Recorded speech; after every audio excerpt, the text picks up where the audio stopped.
Oh, hey, you can't get that old school. We got the curator in the building, so we had to take it back. We got the curator in the building, so we had to take it back. All time. What's that? The Depression Street? Yeah, that's that original hip hop. You know. They ain't playing this no more.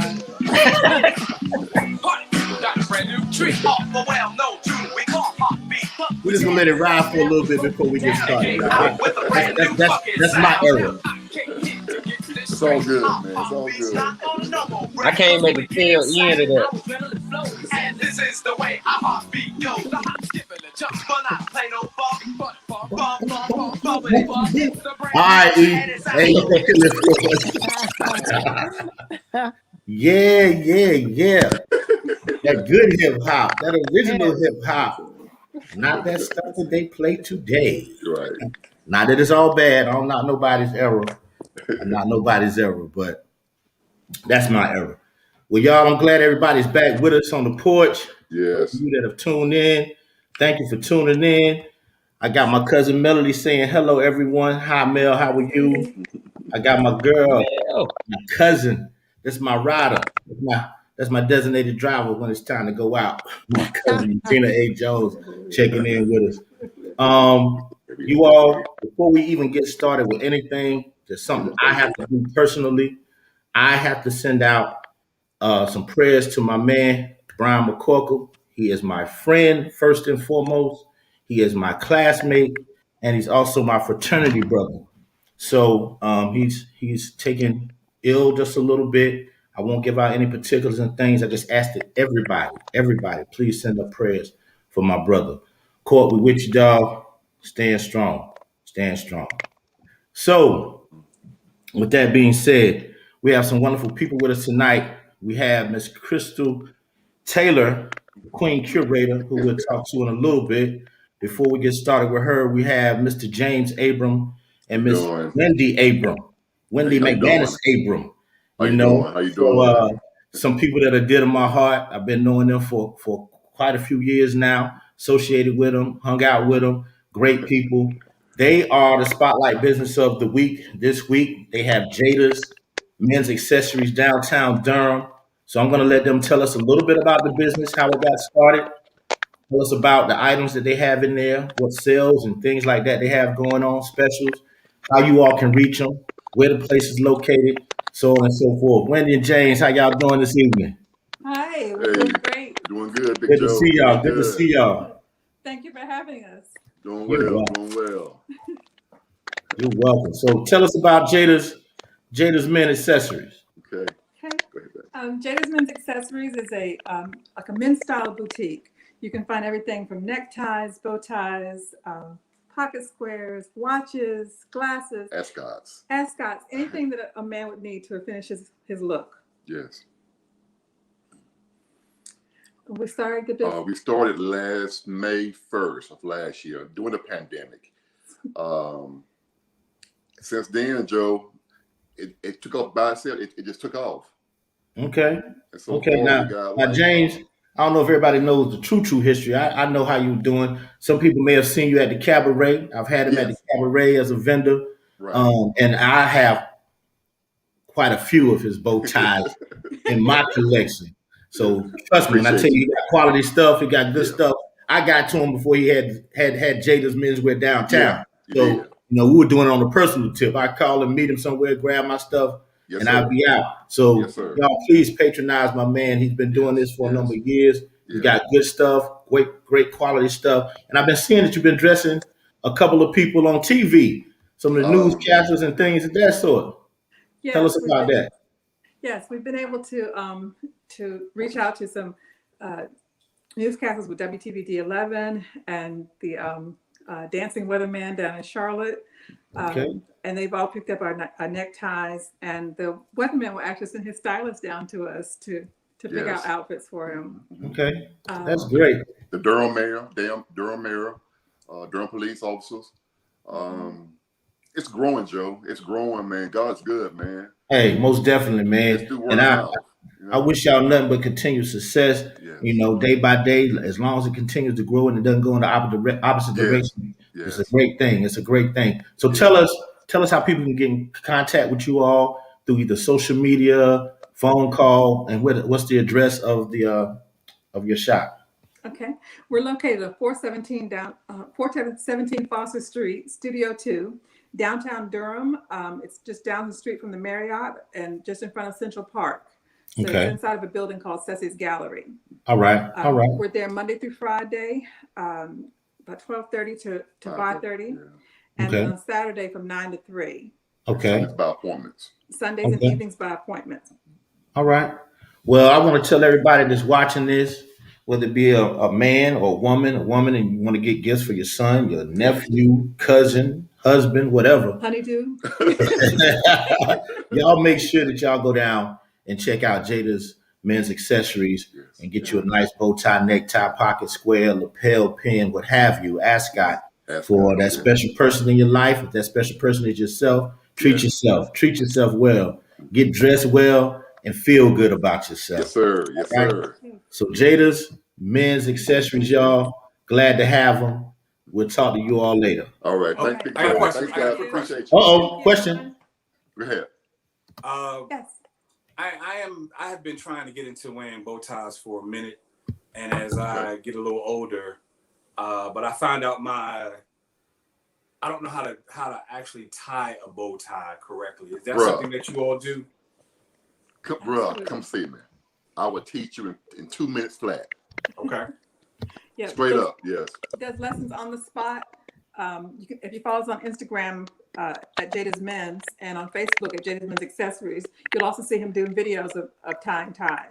But definitely come into the store. He'll be happy to work with you and show you with mirror, without mirror. I'm a hands-on dude. I can't. Let me say something about that to all y'all cats out there that's wearing them bow ties and you clipping them on and they pre-tied and you putting it around like that, looking like you're going to the prom. You're not official.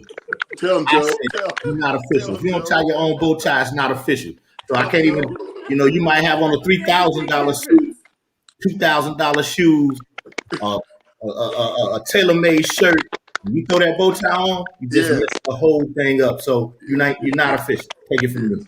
If y'all need anything, we got you. Okay? If you need anything, we got you. The next all right. Appreciate it. We got you.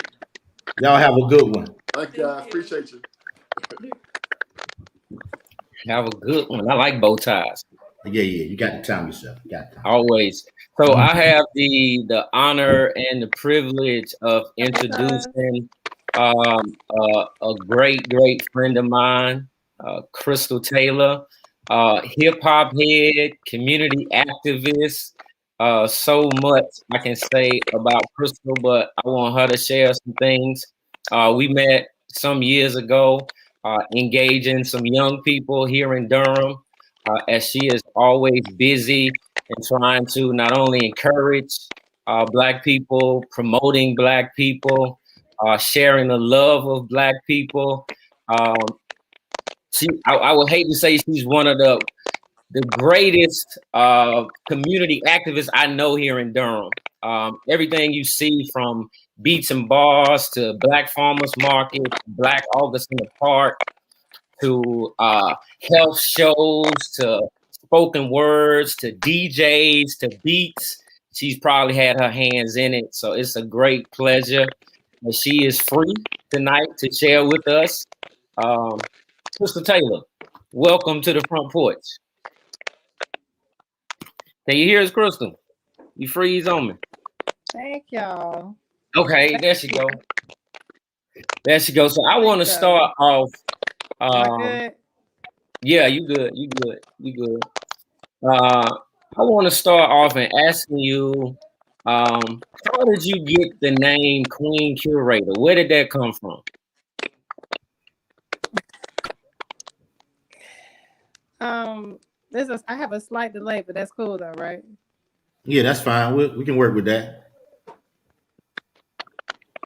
Okay. First of all, thank you, Eric. I need to take you with me when I go places to do that introduction every time I have to speak and stand in front of people, because that was very dope. Thank you for that. I got the name from one of my homies. Eternal, the MC, he met me. We met each other a long time ago, around the time where at the vault at the Palace International. I had put together this really dope underground, like crazy soulful hip hop vibe type event. And he was just like, man, you just be curating, like you just the queen. You're the queen curator. And I was just like, oh, well, what is, I didn't anticipate doing all the things that I've done now, but at the time it just kind of stuck. And I wanted to just try to create my brand. So I just used it and it just stuck, and it just, the weight that came with it came with it. And I just kept making sure I leveled up each time that I had opportunity to, you know, make it stand for something. So yeah, it just came and it stuck, and I just went with it. So So one of the events that I first got to know you around was Beats and Bars. I had the opportunity of doing some community programming during Beats and Bars. But what was your motivation to, well, first of all, what is Beats and Bars, and what led you to start Beats and Bars? I always get it wrong. Did I still get it wrong? I started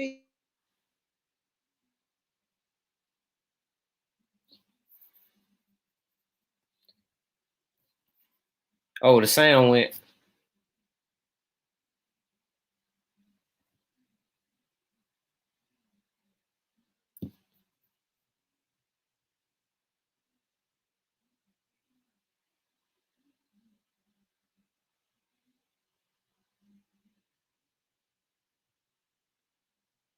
I don't hear nothing.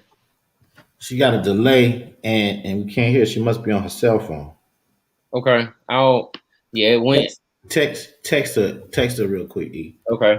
Adrian, while we wait for her to come back, my man, can you give us something? Well, fill the space. Fill the space. Let me tell Coach I can't hear her.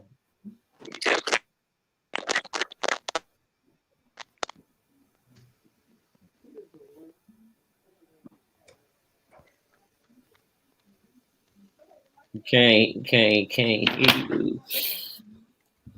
Well, those of you that's watching, please don't leave us. This is still But gonna yeah, be a great show. Don't leave us. Don't leave us. Joe, you said your era was a treacherous 3. I came in right when that joke went solo. It was just Cool Mo D Well, by itself. my era was actually a little bit further than that. Okay. I was young, because you know the cast that originated, Cool Herc and all them. They only, they were teenagers when I was a little shorty, getting ready to go into middle school and in the middle Okay. school. So, we talking about Fat Bat Band with King Tim the Third. Talking about the Sugar Hill Gang. You talking about Cold Crush Brothers. Talking about Funky 4 Plus One More. You talking about Spoonie G. Sweet. So I mean, I got all that on my plate. I got a playlist with all that too, man. So that's that original hip hop. I go back with all of that, man. Okay. Yeah, I go back with all of that, man. So that's our era. Yeah. Everybody who 50 plus, then they know what I'm talking about. Yeah, I was just okay. Hello. Can you hear me now? Gotcha now. Got you now, people. You still got a little delay, I believe, but it's gonna be all right. So yeah, tell us about Beats and Bars. Let me get my lock back here, right? Okay, there you go. Okay. So, I'm a lady. So, Beats and Bars is a platform that I created off of, like, a spiral off of the Underground Collective. The Underground Collective was just created to give the platform to hip hop artists and influencers space, right? And so they didn't have a platform. They didn't have anywhere to go to perform. They didn't have anywhere to go do their spoken word, to share their beats, share their music they were creating. And so I had so many people that I had met that were dope artists, in the sense of MCing, writing poetry, artists, dancers. So because at the time I recognized that a lot of people in the community didn't know what hip hop really was anymore, because it's been so tainted. And so we really wanted to share what the pillars of it is, and to educate people, particularly white people who didn't know nothing about nothing, but also to help retrain the minds of our community and our children because of what they were listening to. So when we talk about hip hop, we talk about the knowledge, we talk about MCing, we talk about the DJ, we talk about um, the dancing. You know, we talk about all the pillars that make it up. So that way they're learning things outside of just being a rapper or rapping. So it's a huge educational component to it that kind of it doesn't really make the the advertisement of what Beats and Bars is, but that's okay because we have so many people that are engaged in the conference portion of it. That's all about education around the culture. So you mentioned the pillars of hip hop. How instrumental are those pillars in the other work that you do in terms of, let's say, like Black August in the Park or the Black Farmers Market, or even the stuff you're doing with health? I'm gonna actually ask you some stuff about that It's too. around. Yeah, I mean it's I have found myself being somewhat of a revolutionary when it comes to just Black people and the knowledge that we have been like the establishment, we'll call them, has done a great job of like making sure we're not knowledgeable of things. And so for me, with August in the Park, it's about reminding us that we're not liberated and we need to be liberated, reminding us that we need to have space for safety and for happiness and for empowerment. The farmers market is reminding us that we our farmers, like our farmers, like we know how to be self-sustainable. We know how to grow our own food and we know how to eat healthy. And just re-enlightening those things in Black people. So for me, I'm very fortunate to be a founder of these organizations because it's right up the alley of helping inspire and liberate Black people's minds, knowledge component, and also like in their lifestyle. You know what I'm saying? So I'm trying to liberate your mind from, like Joe was saying earlier, like that's hip hop. Like what Joe played is hip hop. You know what I'm saying? Like it's it's the sound, it's the whole rhythm beat, it's the feeling, and it's not into any sense and degree. The, things have shifted so much where the sound of music doesn't make you feel happy go lucky. It doesn't make you feel help the brother or sister out. It's another. It's not healthy. Cash drinking all types of different things, taking pills, popping mollies, whatever. But this is what the kind of music is being pumped to us. And so all these things work together. You know, Black August in the Park, Farmers Market, Beats and Bars, your mind, spirit, and body. Like all those things work together with the kind of work that I'm been fortunate to be able to do. Okay, I don't know if you still okay. You still with us now? I know the last time I actually saw you like in person, you were on Central's campus, and you were working with Central and Duke, and you all were collaborating to do like these performances, these shows, these entertainment things around Black health issues to try to, I don't know, get Black people to focus more on their health or maybe to address these health issues. Tell me more about that and how that's going. So it's the ethnodrama project, the ethnodrama series project with Duke and North Carolina Central University. And these projects are geared specifically towards helping Black and Brown people, particularly Black people, learn health disparities that are in high rates killing Black people. And so we create dramas, which is a production, a play, and we make it entertaining and educating. And so because historically Black people, we love music and we love entertainment. And so those things are things that are really great drivers of education and to get our attention. And so we've been able to create 2 productions so far.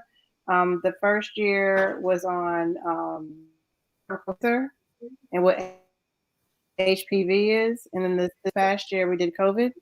And just an awareness of like where to go to get checked for cervical cancer, who can be subject to getting cervical cancer, what HPV is, and it's an amazing experience because you learn about how much our people don't know a lot of information that they need to know, and it's because of like this systematic racism that's just put in place to keep us like not knowledgeable about things, not knowledgeable about resources that are there that are free for us, organizations that are literally working in the community to help heal people and get them the proper medical attention that they need. It's really eye-opening, and it's kind of infuriating at the same time because you see that when you watch the news, you see all these folks that are getting the COVID shot, but majority of them are white people. And then you wonder, well, where are the Black people? And you know, when you think about their treatment for cervical cancer or understand what HPV is, it's because like the information is coming directly to them and not Black people. I'm scared of the COVID vaccine myself. That's why I ain't got it. Yeah, I'm gonna be totally honest. I am too. But this is the thing. I am too, but it's like the play that we did this past year, Eric and Joe. It was about educating people about what COVID was or what COVID is, and helping break the cycle of you can use Clorox and to get rid of it, or you can do this, or it was how to be cautious and what not to do, because you got people still like going out to skewers and going out to parties and thinking that they can just do whatever they want to do. You know what I'm saying? And like we are not internally healthy people. We don't go to the doctor. We don't get our checkups. We don't do certain things we did because we never wanted to do those things. We weren't raised to do those things. It's not a usual thing to do. A lot of us don't even have health care. So these plays are talking about those types of issues to try to help, empower people to want to seek out healthcare coverage. Where can I go to get a checkup if I don't have healthcare? Just this conversation that we have, because this is not a white problem. Like we belong, we are here, we have right to be here, and we need to be able to utilize the same that white folks been getting this whole time. And so a part of the journey and purpose of my life, I think, is to help empower people with information, resources, and the ability to make, better decisions just for their livelihood and for their children going forward. Like the issues of Black people not talking about money, that needs to stop. The issues of Black people not talking about sex with their children needs to stop. The issues of Black people not wanting to go get tested for HIV/AIDS needs to stop. Like there's a lot of things that we have to break that have been, I think instilled in us because of the establishment and the things that have happened to us systematically. Like we got to be like, okay, enough is enough. We need to take power back for ourselves and our families. So that's what I'll be doing. Well, I agree with you on all of that, especially the wealth building and the legacy leaving and entrepreneurial aspect. That's something that we didn't necessarily get taught in each one of our households. We're coming through now as adults that have children. We're learning how to bank. We're learning now how to invest. We're learning those things, and hopefully our kids are young enough that we can instill in them, because once they start reaching high school or something, it's kind of hard to change what hasn't been there unless they're seeking that knowledge. And they won't really seek it again until they get out of college and now they got money, and then they start looking around like, I got to do something. And then the thing you were talking about with black people going out, I think that vaccine and the governor making the move that he just recently moved, I think that's going to be a bomb, because he opening up the bars, taking away that curfew. And I'm like anybody else, and I know you do events, and I know I do events. I'm with that. But I don't think at this very moment is that time. I think we just need to wait until later in the summer once we see how the vaccine affects people and if they're giving it properly and all that kind of stuff. Give us some more months. Let's reconvene and look at this thing again at the end of July, 1st of August, about starting to open some stuff. Because I want to have homecoming just as bad as anybody on earth, but I want people to be safe. And there's going to be a situation where he's saying, "Oh, you can have 30% people." We know the club is going to be packed. They sell alcohol to 2 in the morning again, and people trying to get their dough back up. It's being packed. Yeah, They still doing what they want to do. Like, it never stopped. I didn't want to say that, but no. To your point, like it's like that we are the ones that are doing all that. They're not thinking about the people that have been sick, people that have died, like the people that have had scares, the people that still don't have health coverage or insurance or access to the vaccine, which are Black people. Yeah. And it's like they don't care. You know what I mean? Like they just want to make that money getting circulated. They coming down on Roy like, listen, Roy, are you gonna be giving us money to pay these employees? Listen, Roy, like I feel bad for that person that leadership ain't him. It's everybody else underneath him weighing down on his neck. Like, you need to do this, you need to do this. Like, you know what I'm saying? Yeah. Like, it's all about money and politics. The whole thing. Even us going back to school, I'm not really for it. I understand the kids may need a little different touch as far as education because some people just can't do it on the computer. I get that. Right. But I'm also than thinking of myself, I'm thinking of all the kids, they come in and the way they socialize, they don't necessarily, especially when you're talking about the little ones, they don't necessarily socialize and understand I can't pull the mask off. They're going to trade masks. They're going to do all kind of crazy stuff. And that vaccine, again, it's just I'm not doing it. I'm not knocking anybody else from doing it, but I want people that are taking it to understand that's just stopping you from having symptoms and being sick. It doesn't stop you from carrying it. All right. And looking at it, really, we got flu vaccines. Yeah. Still get to do that one either. So I'm not sure that just because I get the shot, I'm not going to get COVID. I'm not going to get the symptoms, just like with the flu shot. I think people I got the shot now I can go out here. I'm good now. I don't need no mask. I can just go wherever. And that can still be bad for others, especially people that choose not to take the shot. So. Yeah, well, the thing is also is that people that can be asymptomatic or out here got it, have a cough, they think it's a regular cough, but they're passing it to other people and they don't even know that they're doing it because they don't want to get tested. I mean, I tell people at least go get tested. You know what I'm saying? So you know that you're good and just do it on a regular basis every couple of weeks or so. If you be around people, but like I don't. There's a lot of questions that I don't have that I would like to know. And even in the work that we're doing, we have to make sure that we're not, pushing information to people just to make them do something.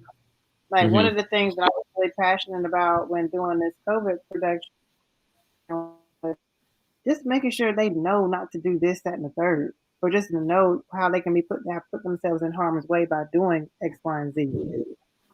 Like just being aware and responsible with your movements, like just like you're saying with people, the kids are going back to school and they're like, this is to me, I'm just like, look, like let me give up months for numbers to stay down before just because numbers are down for this week that we're gonna just jump automatically. Like that's not good enough.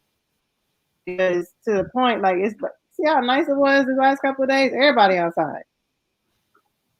So it's kind of like you have to be a little bit more conscious and responsible. So we have to, back to the point again, it's like, I just want Black people to be aware, like to really be aware, like not allow just whatever's being pumped on us or, given to us just to eat it and be thinking it's cool, like it's all good, we can do that. We have to really like move in a strategic mindset all the time, because if we didn't see what happened the last 4 years of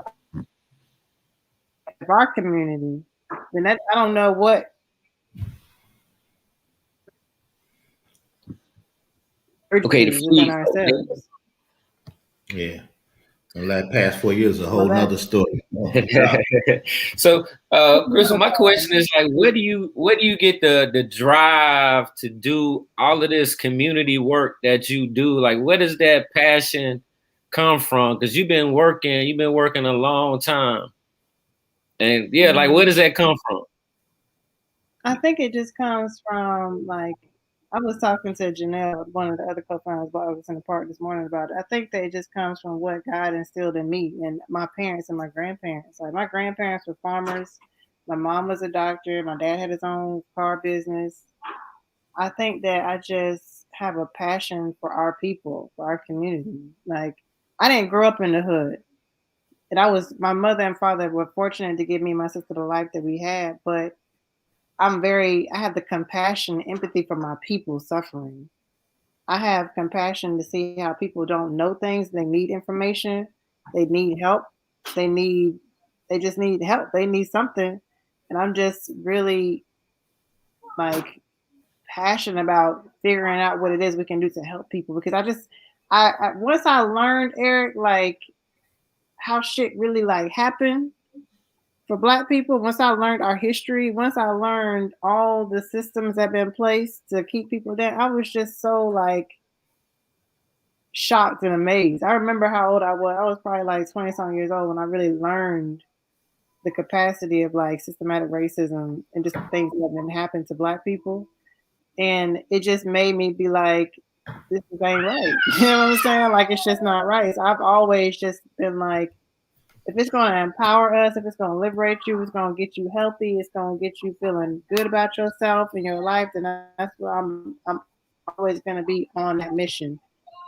And I think the thing that really pissed me off to be in like this, the thing that really pissed me off was two things. One, when I saw how music changed, because they recognized how much we cared about music, right?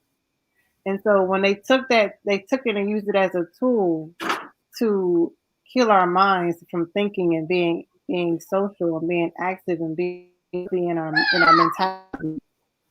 And also that just really messed me up because I recognized like they were just doing that to try to keep us down, right? And they're making us fight amongst each other.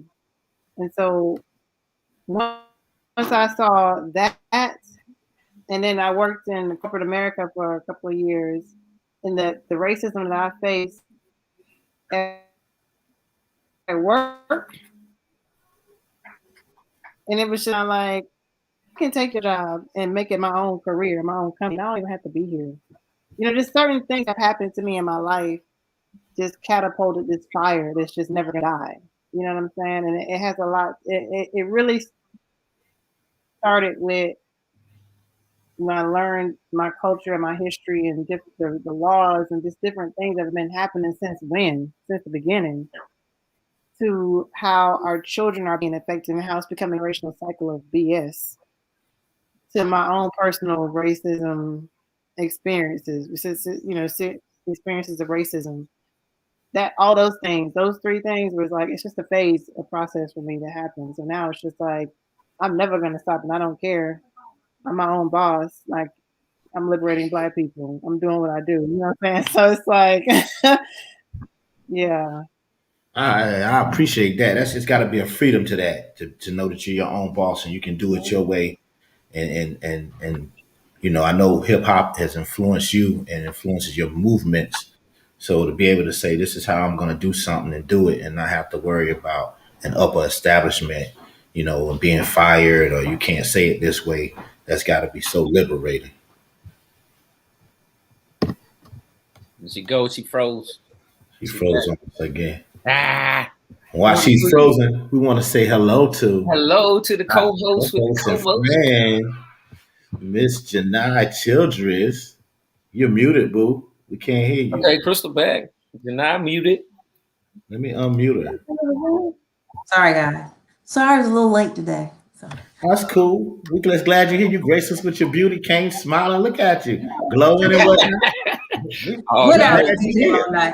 You got to give her the penalty. Penalty box. Hi, Crystal. Nice to meet you. Hi, nice to meet you too. Yeah. So, Crystal, what do you have for us? I got a spectrum. I'm calling tomorrow. I can't deal with this. This is crazy. I don't know if it's me. It's probably me because Spectrum be tripping on me all the time. Hey, don't worry about it. And I'm one of the hosts of this show, and they can tell you it's been several times I've had big delays, Yeah. and I couldn't even talk, so I've had to drop out and just let them do their thing. And I have spectrum too, so don't think they're just picking on you. Just call them and tell them, look, you need to up my speed. Yeah. They give you the crappy. I will. Mhm. Give me a I discount. will. Give me a discount. Yeah, get that discount. Crystal, you mentioned music change. When was it that you noticed the music change? Did you hear me? What? I said, when did you say you were talking What about did you noticed when the music had changed, and that was one of the things that kind of fueled you. When did you notice music changing? Yeah.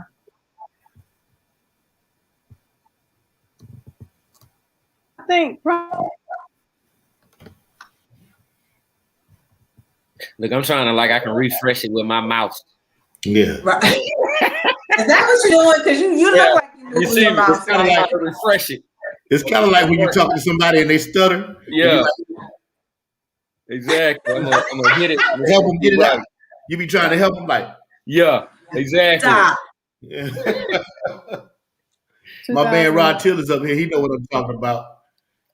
One of his good frat brothers. He used to drive us crazy. Like, yo, man, just all right. We get it. Just point at it. Point it out. Spend your time trying to help. But yeah, I see it. She jumped back. She jumped back. You have to get a little man to ride a bike. Okay, she out. Go to Crystal's crib and keep that Wi-Fi signal up. See, keep it right. Keep it tight. Now does spin class. Maybe she can go and keep it good. Keep it tight. So yeah. What were you gonna ask her? E, how did hip hop what influenced her? Nah. She was. Here she come. She came back. She's back. She was talking about her inspiration, and one of the things that fueled her was when music changed. She noticed the change in the music. So I was asking her, when was that change in the music? When did she notice that change? That was my question. I said like around 2007. 2007. Okay. Who was out in 2007? Yeah. 2002? Oh, 2002. I think so. Yeah, what was happening in 2002?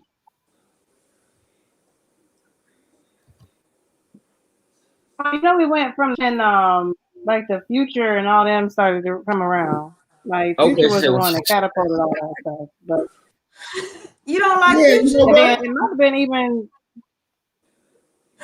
Future cool, but I mean, I be looking up the lyrics of what they say, so I need to know what they saying. You know what? That's too fast. I'm like, but how different were his lyrics than, like, let's say NWA or the earlier Go Hard rappers? Well, because that's a good question. NWA is literally talking about oppression of police against Black people. You know what I'm saying? Like, for example, like for the police is literally because they killing Black people and harassing them and doing things of that nature, right? None of our music is talking about empowerment of Black people for the systems that are being placed against us. It's just talking about girls, they ass, having sex with them. And it's like everything in moderation, right? We had Luke, we had Trick Daddy, all these people, right? And they talking about what they talking about. But that wasn't saturated all over the airwaves. Public Enemy, like somebody said in the chat, like there was a lot of empowering music about the different things that was going on in people's lives and their communities, right? But when you got people like, I mean, Future had he had a couple of songs that was like, I play him on a regular basis because I like him. But there's more that his style of music influenced a whole like sound that was just talking about nothing but BS. Having sex, drinking, sipping syrup, pills, Molly. Like the song was literally about Molly. And a lot of people don't even know what that was at the time, right? But because that sound, that you heard that flute, you're like, what? It was a dope sound. And Black people love music. And so it was catchy. you listening to it and you not even really knowing what you're listening to. Like the Junebug challenge is out right now. Everybody's doing like this. They on TikTok. Y'all need to look at the lyrics that he's saying. Like, read the lyrics. Google the lyrics and find out what he's saying, and then you're not gonna want to try to play that shit no more. Because these things. Who's the artist for that? For the June? Who's the artist? But you're not really listening. I don't even know. That's what I'm saying. I don't know. I just know that I read the lyrics. And I'm like, when you talk about that, Crystal, I look at the different eras. You think about, like we were talking about the original hip hop, early hip hop. You know, it was party music, blah blah blah, have a good time. Then it kind of slid into after DMC and them. You start sliding into Jay-Z and all of those, which still wasn't bad. That's still our era. And it was stuff that was really happening in the streets and whatnot. And I call that the drug dealer music. Then when Future and them came, I call that the drug user music, because that's all they want to do is take every drug that they can name and have a whole lot of sex, which, you know, I ain't gonna say that's good or bad. And they want to, you know, make money. But it's so funny because you're talking about that song, that Junebug song. Have you heard that dude with that song Throat Baby? Yeah. Heard that. And the remix. Heard that. So y'all check that out. I mean, I know we had Prince. He was very sexual. And he said some things, but he left a lot to the imagination. Right. Mm-hmm. They don't care now. Now they gonna go straight. Yeah, Uncle Luke. Like it's straight in. Like, but boy, Throat Baby. Oh my goodness. And who's the artist? And the original. I don't know that dude's name. I got it on a playlist in here, though. I'll send it to you. I said I got a playlist. I'll send it to you. Hey, I got it on a playlist. It's audio porn. Wow, you said audio porn. I remember how they used to have like the B-sides. Like A-side was like the radio play, commercial play. Then you had the B-side, which was like the underground for the street type music. So, you know, they were playing in both ways, but then the B-side left. I guess that might have left when the CD came out. They ain't nobody playing B-side anymore. Ain't no more B-sides. It wasn't that no more. Became the A-side. Right. Well, the really cool thing about it is I have met so many artists, like, you know, prior to before I created Beats and Bars, that were making mixtapes like that. And nobody cares about who these people are because they're not on the radio and they're not popular, but they dope. And they talking about something, and they're talking about something that you can relate to. And it's not always about some girl and ass and having sex and pills. Like, they're actually really, really good artists. Mm-hmm. It takes a lot to impress me as a curator. And I've been fortunate enough to meet a lot of people, a lot of great people, women MCs too, that are dope.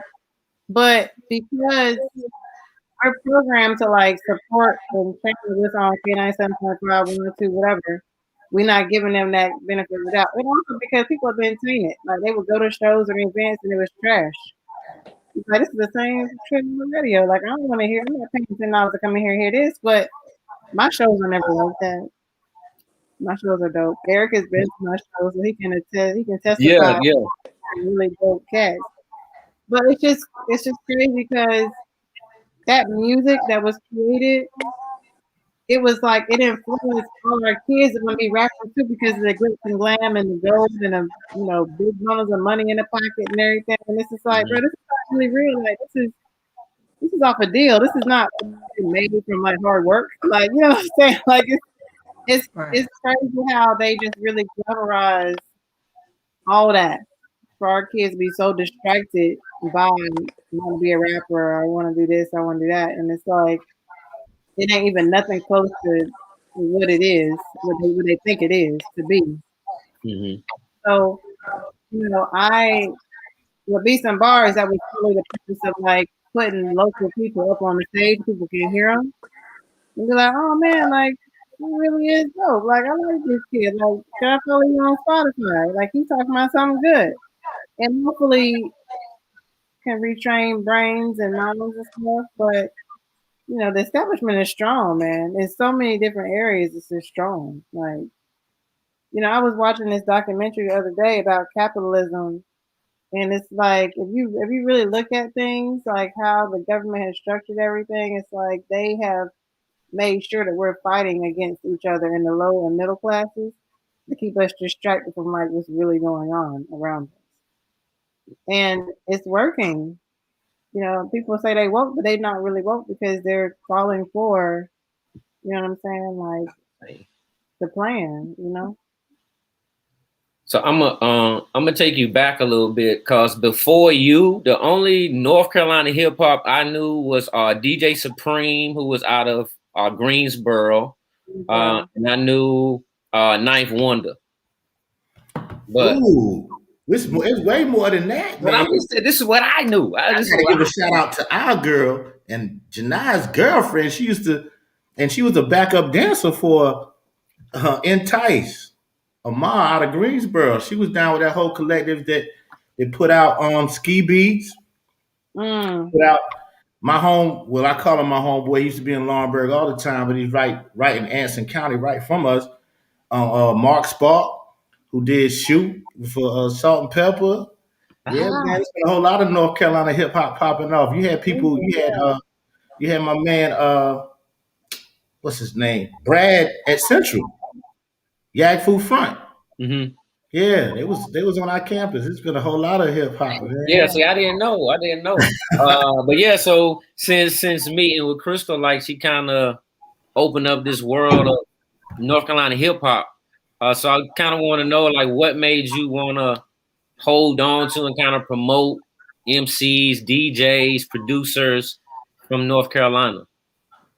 I mean, I'm a arts kid. Like I was in ballet and piano and band, and being in concert and marching band really, helped me like have a profound love for music and just sound. It's like I was a marketing major in college, and I recognize that marketing runs the world, but music does too. Like everywhere you go, you hear sounds. You hear music, you hear something that's related to a sound of music, and just understanding. And I met an artist because I used to just do beat battles. It was just like strictly beat battles because I just love to hear people make beats. And then it trickled into the shows. But when I actually met people that was just like, thank you so much. Like people was in tears because they were like, I have a platform to release like this depression I'm going through, and I wrote this song and it's a dope song, and I just want to be able to perform it so maybe I can help somebody else who's going through whatever. I mean, I met so many people like that. Like I've met so many artists, male and female, that have these incredible talents of either making beats, writing music, collaborating with other people, like, and it was just like, man, like nobody even cares about these people. And so once I created the platform and people started coming and appreciating it, it's like I never made it for the masses. I made it for my friends. Like Eric, you was coming, you was loving it, you was vibing. I made it for my friends. I made it for people that cared about the same things I cared about. And then that made it successful because who wasn't caring about like how much money I make at the door or whatever. Like who cares? Like I just want to have a good time with my people. Like we just enjoy ourselves and it's just honest, good, a nice vibe. And so it just kept, snowballing instead of being a bigger thing. That's dope. I remember, Eric, I remember when you came to Beats and Bars and Dead Pro was playing. And you and I was in the front like little kids. Exactly. Those jumping things, the whole time. Jumping the whole time. Joe, those things for me are like, I'll never forget those moments. That I was able to create this thing where my friends can be like, you know what I'm saying? Like they're having a good time. Like I'm an old soul, so I just like, is everybody ate?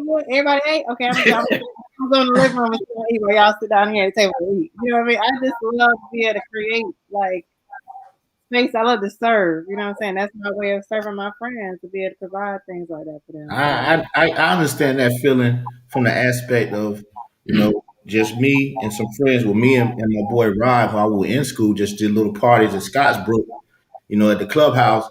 We ain't charge people to get in. Then, eventually we charged like $2. Y'all come have a good time. And it was just a great time. And then we graduated. So what do we do now? And, there was a big gap because, you didn't want to hang out on campus and go to those parties because you felt like you were a graduate. But you didn't want to hang out with the class of 72. Like, nah, I'm not trying to be there. And that's how the cabaret got started. We just wanted to have a good time, be with our peoples. We did the first one at the Hayti, and then it just kind of took off. It was nothing that was sat down and strategically planned. You know what I'm saying? But it filled a That was the hard part for us to sit down and strategically plan beats and bars. To not be no like, backdoor, back bedroom type situation. Yeah. I still have the same papers that I use in the sticky notes in the office to figure out how that whole thing worked out, because you want to do things, if your brand, like, you want to do things in excellence, you know what I'm saying? So I feel very fortunate to be able to have, done it right.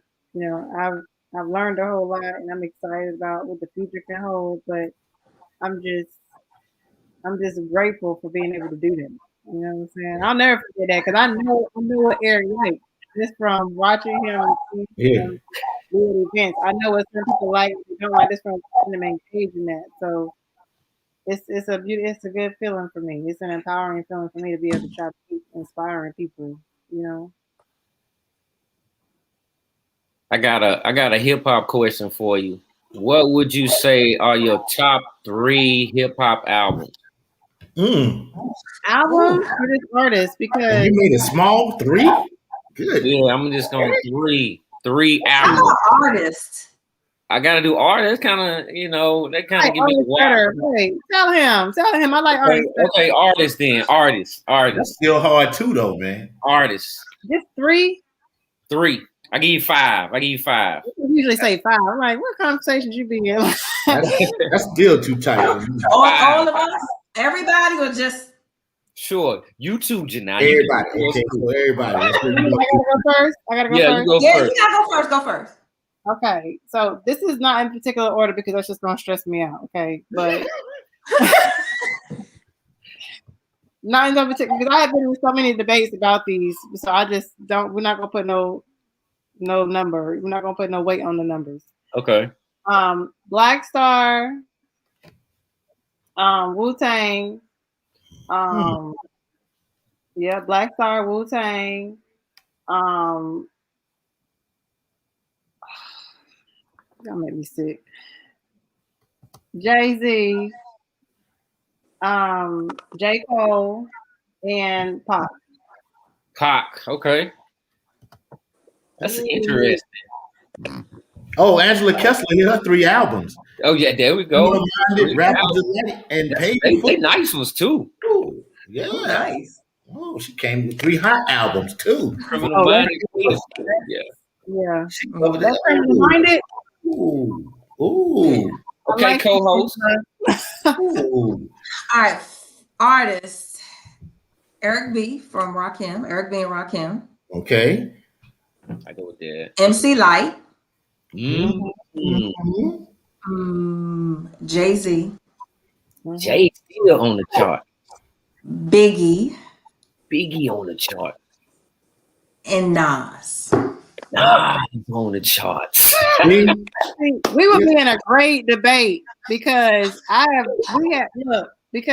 don't disagree with you, but I have been debating so hard about this. I'm like, bro, like, can I have my list, please? Like, all right, so be on my list. Like, what? I'll go ahead and hit y'all with my list. It's probably gonna go over Joe. 5, though. It's gonna go over 5.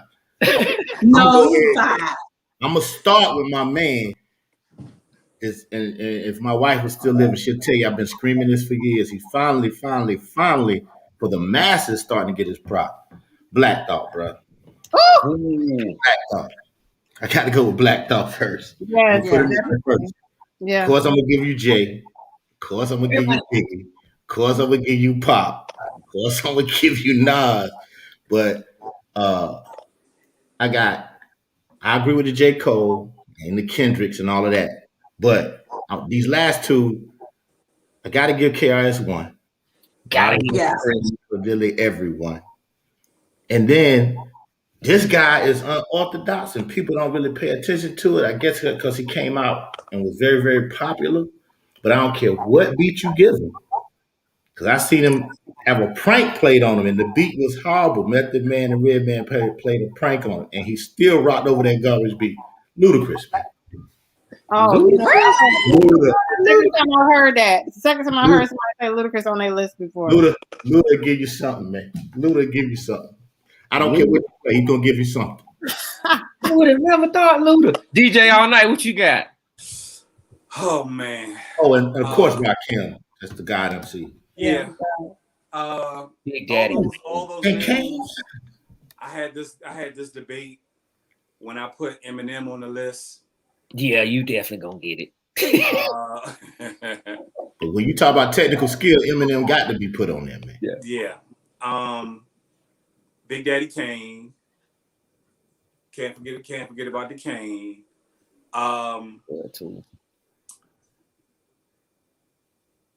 But I'm gonna defer for a minute. Okay. Ooh, they kill him, Buster. You got Buster. Which album was hotter? Low End Theory or Midnight Marauders? Low End Theory. Low End Theory. Low End Theory. I'm gonna have to go with Low End Theory. Low End Theory. Although the Marauders was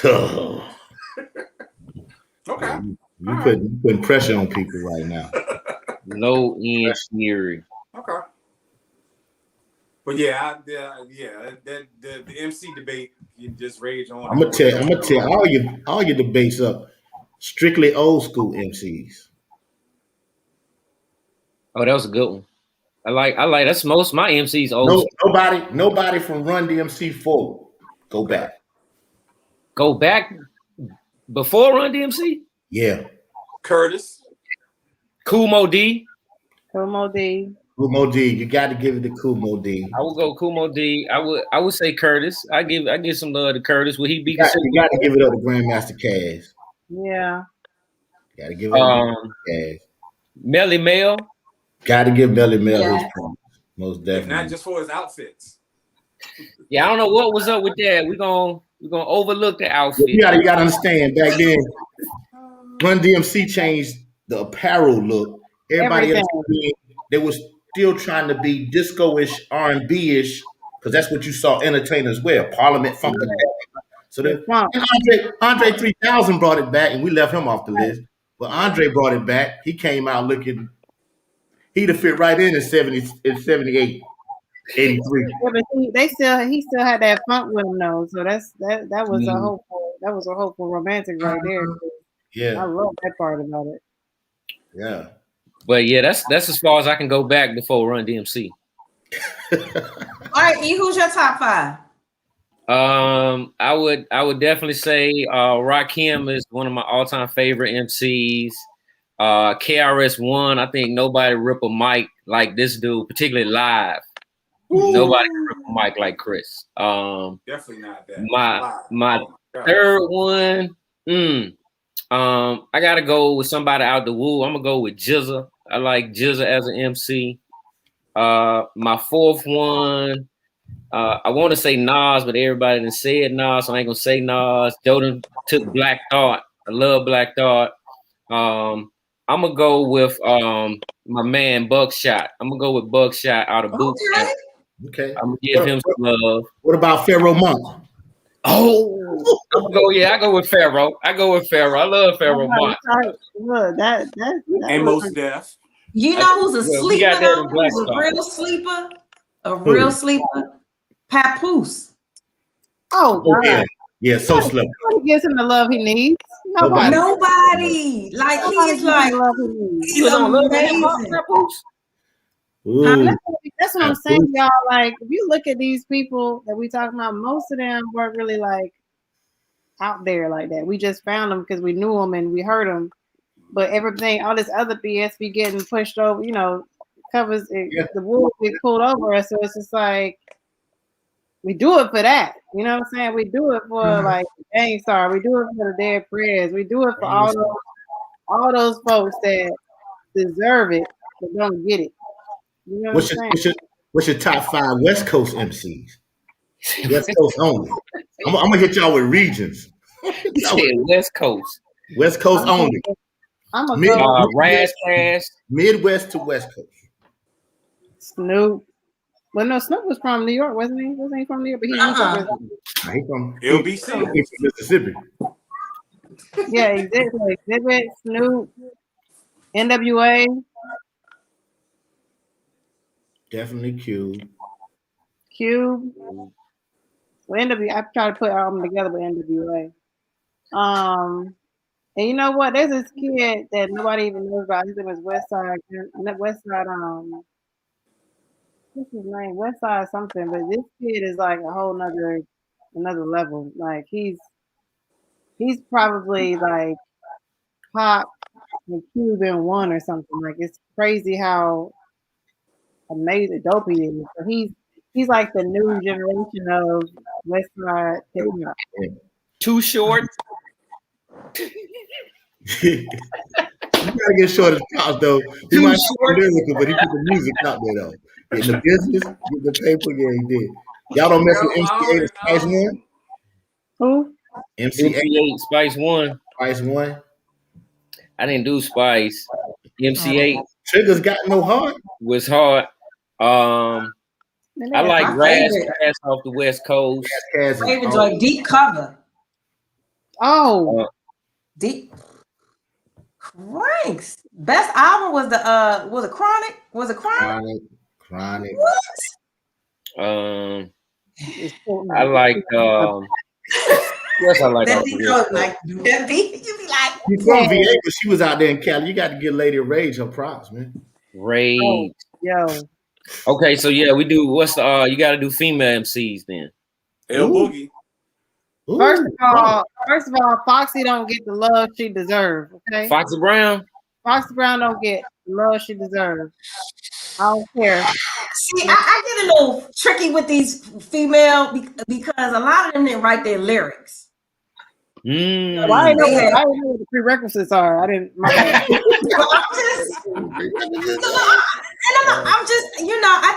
Foxy, and I'm from New York. I like Bahadima. Y'all remember Bahadima? And Bahamadia. Yeah, got the album right over there. You got Roxanne, Shantae, you got MC Light, you got definitely Latifah, you got Queen, Little Kim. I like Rod Digger.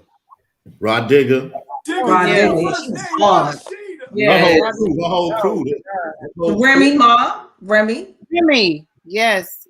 She don't get her props. No, not at all. She's still out here too, doing her thing. We're gonna put our girl out there. We're gonna have to go ahead and throw Rhapsody up in there. Let's go ahead. Gotta throw Rhapsody out there. Doing the thing. With her clothes on. Yeah, exactly. With her clothes. With her clothes on. Old school Sweet Tea. Sweet Tea on the smooth tip.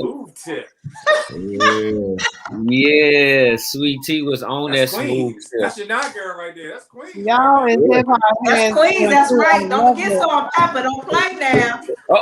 Okay. You taking it way. What about Sparky D? Oh yeah, Sparky D. Y'all saying things I ain't heard nobody saying like Sparky D. Oh, COVID. COVID. But yeah, so I don't know. I guess we can go all night with hip hop. Gangstar, Guru. You gotta give it up to Guru, DJ Premier. Down south, I have to go with Scarface.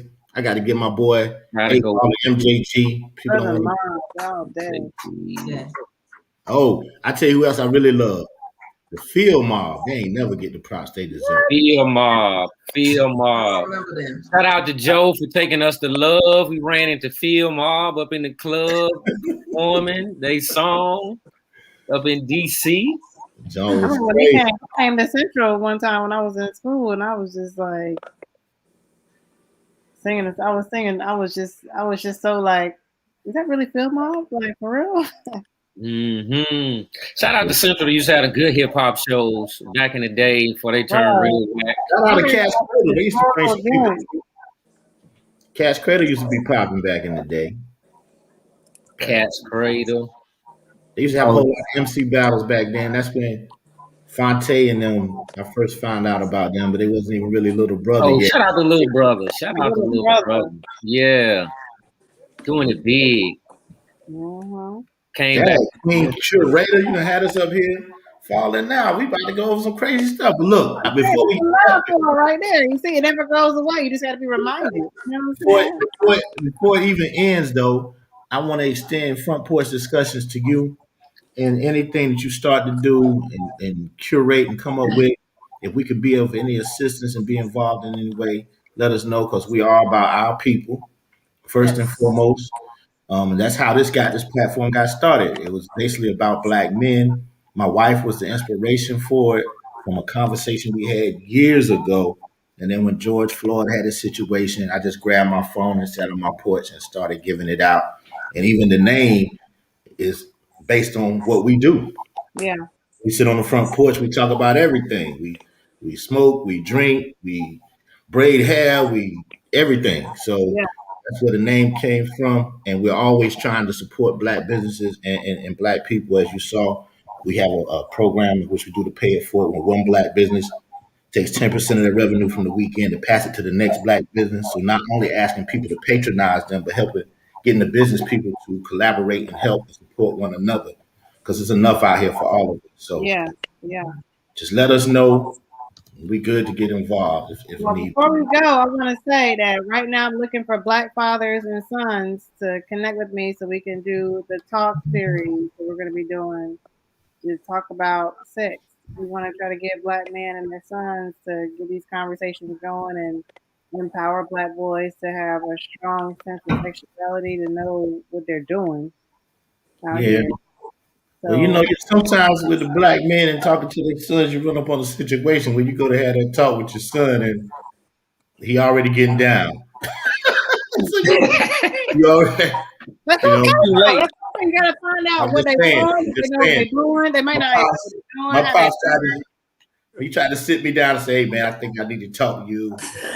And so he starts in and talks about, getting protection stuff. And I'm looking at him. He's like, "Why are you looking at me all weird?" I'm like, "Bro, you very late, bro. Too late. You're late. Too late. You're so late." He's like, "Well, let me take you to get some. To come with me. Pull the drawer out." And I'm already stopped. You're late. You're so late. If you don't mind me asking, this might be too much for front porch discussions, but how did you come to know what to do? And like, you talk to your friends, you saw internet. You talk to your friends. You look at them Playboy magazines. You look at them pornos, and you let nature take its course. Man said the streets taught me. So do you think that most Black men have came up like that? Would that be in a situation? I would say that's probably yeah. I mean, the way that it happened for me, I look at it and it's so funny because my life is running parallel to my father's a lot. 2 kids, me and my sister 4 years apart, my kids 3 years apart, blah, blah, blah, blah, blah. Right? So my son getting ready to go off to college. I preached to him all his life, like, look, man, good with the books, this and that. Ain't nothing wrong with not having no sex. I prefer you don't go out and have no sex yet. Because I don't want you to lose your focus. Because my dad told me, once he found out I was there, he said, well, ain't no need in me telling you try to stop. Because that's the worst drug known to man. You're done now. There's no coming back. It's no coming back. And so I kept trying to keep my son away from it as best as possible. So we could go to college, and my sister said something to him about he looked at her like she had 3 heads. No, we went to the store to buy some. That's what it was. Oh, that's right. And he told us which ones to get. So we were like, what? Yes, give me those. How you know? Too late. So by the time I got ready to talk to him, he was already getting down. So but yeah, that's how we learned it. Conversation going though, as far as like. Oh, yeah, we have open dialogue. I can talk to him. I talk to him. But I'm the same with my boys. Yeah, we keeps it all the way open. Like when I found he had hickeys on his neck, and we were in Walmart. I kind of hit him a certain way, and I was like, "Is that a hickey?" He was like, "Yeah." So I said, She's sucking on your neck. What else is she sucking on? He was like, "Oh, mama went in." So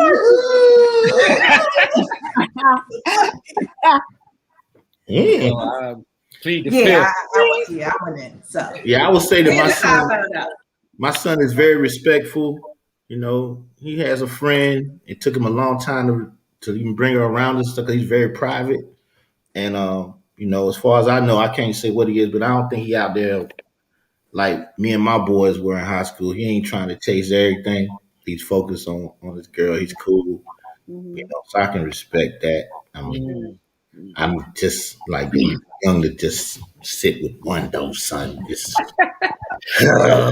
First of all, there should be dialogue between father and son as to like a how to manual. Like, you know, this is how you want to approach it. This is how you want to do it.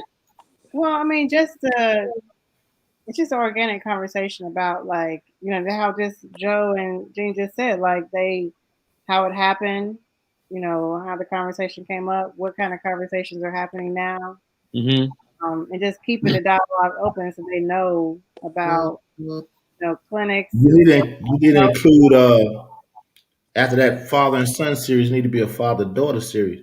So I'm very open with my daughter, you know, unless she snuck around and did something I don't know about. She talks to me very openly. And I believe if it go down, she'll tell me. You know, my wife used to get mad with me because she would always try to use the political correct anatomy words. And I didn't do that with my daughter. I was like, cats out there, they're not asking her for no V. They're going to be asking her for some, you know.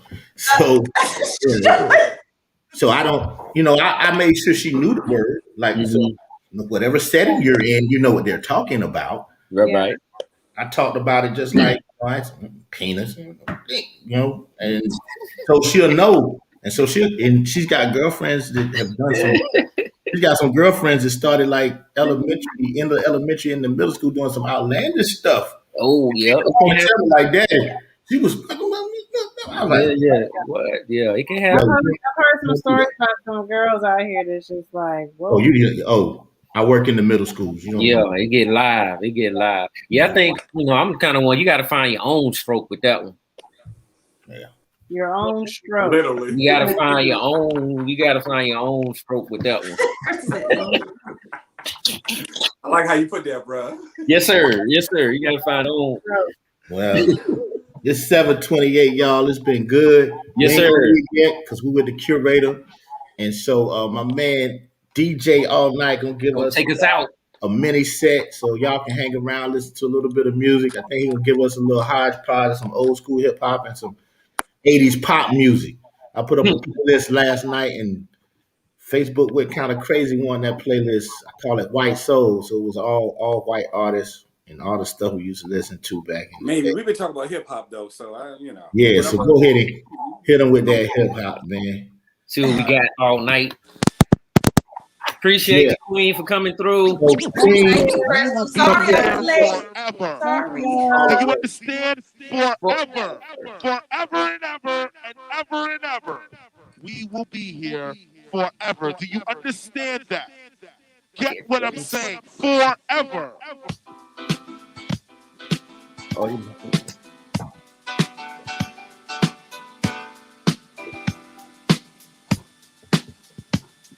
It's not your situation. I just need time to Toto.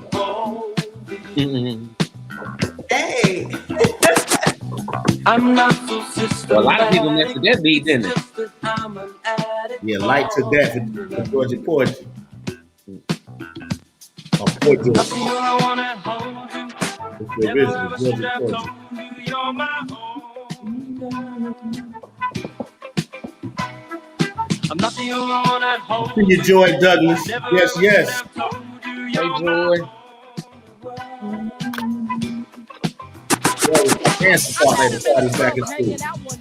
There you go. There go my girl. How's everything going, huh? How you doing? Yeah, she lost me with Roughneck. Can I call you sometimes? Can I hit the digits? Yeah, she lost me. I gave him the digits. That wasn't a problem. Because if he caused it, I would have to solve them. The shorts look good. Damn good. See, DJ all night got me wanting to hit up the club. I hope for the best. Convincing myself that Make sure you get your COVID shot. Right. Like no orgy, I heard he knows how to make love. Like an angel from the heaven above. Who was I kidding? I'd give him a try. This life needs love too, and that And ain't that no ain't no lie. lie. Keep your ears open. Hope that you're listening, because I'm about to take you on the Georgia Porch. All right, y'all. I'm gone. See y'all. Hey, But hold on. I sent you those songs. Check those out. I'm getting ready to. Get in there. Thank you. Something's out there.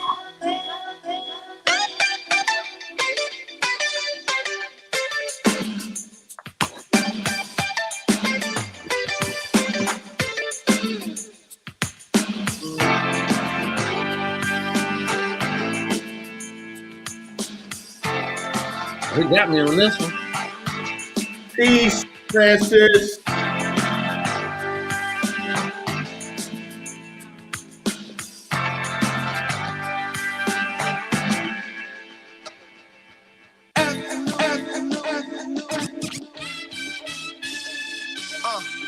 We're gonna get it started, man. I'm feeling so fresh tonight. Mm-hmm.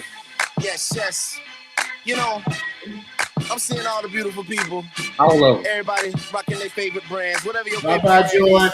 is See you whatever next you want to week. do, you know what I'm saying? But you know, Y'all, this has been I didn't Front always Porch have it like Specialist. that. We didn't always have it. Denai You know what I'm saying? So, Children, this is what we Eric have to do Saline, to look fly, you know what I'm myself, saying? and DJ all night. Yeah. We out of here, y'all. It matter Y'all at next all, week. 'cause I could go see my man down at South Square Mall working at J. Riggins. Oh no,